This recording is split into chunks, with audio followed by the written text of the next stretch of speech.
Hello, welcome back. GovDoc Breakdown, no opinions, just facts. We're hitting you with a little bit of a new segment today, ladies and gentlemen, and anybody. We had a user comment that generated an idea for a video. So we would like to shout out Sam Bentham 7799 for asking, is Congress making any laws?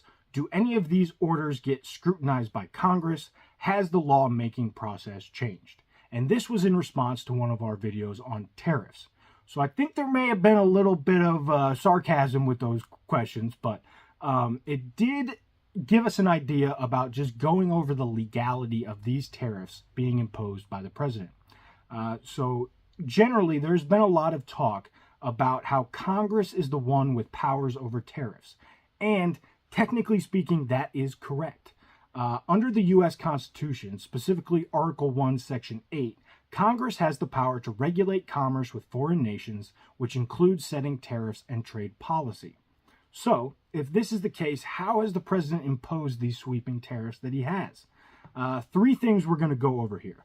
The Trade Expansion Act of 1962, the Trade Act of 1974, and the International Emergency Economic Powers Act of 1977.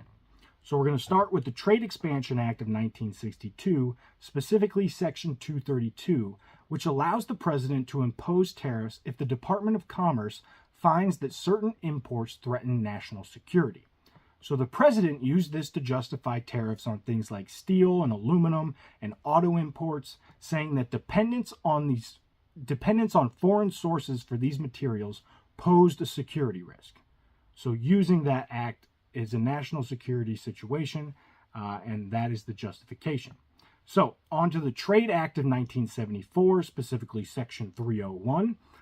This section permits the president to take action against foreign countries that engage in unfair trade practices. So this is where the justification for many of the tariffs on China and other countries came from, for alleged intellectual property violations and other unfair trade practices. That's where the justification and power to do this came from. Finally, the International Emergency Economic Powers Act, IEEPA. This act allows the president to regulate commerce in response to, quote, an unusual and extraordinary threat to national security. So through these powers, the president imposed the blanket 10% tariff, saying that the persistent trade deficit necessitated a declaration of a national emergency. Also, you can think of the IEEPA in relation to the 25% tariffs on Mexico and Canada in response to the fentanyl and general drug smuggling crisis, which was declared a national emergency, and therefore tariffs were able to be imposed under the IEEPA.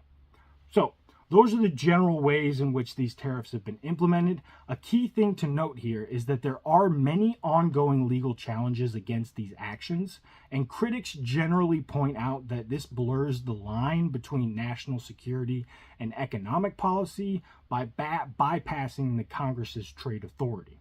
Not only lawsuits, actually, but a Senate resolution was voted on to end those Liberation Day tariffs, which was April 2nd, I believe. And that failed in a 49-49 vote. So, generally speaking, that's what we're looking at in terms of the legality of these tariffs, and we will see what happens and be here to report the facts when they come down the pike. So, remember, do your own research, form your own opinion, be your own person, and we'll see you on the next one.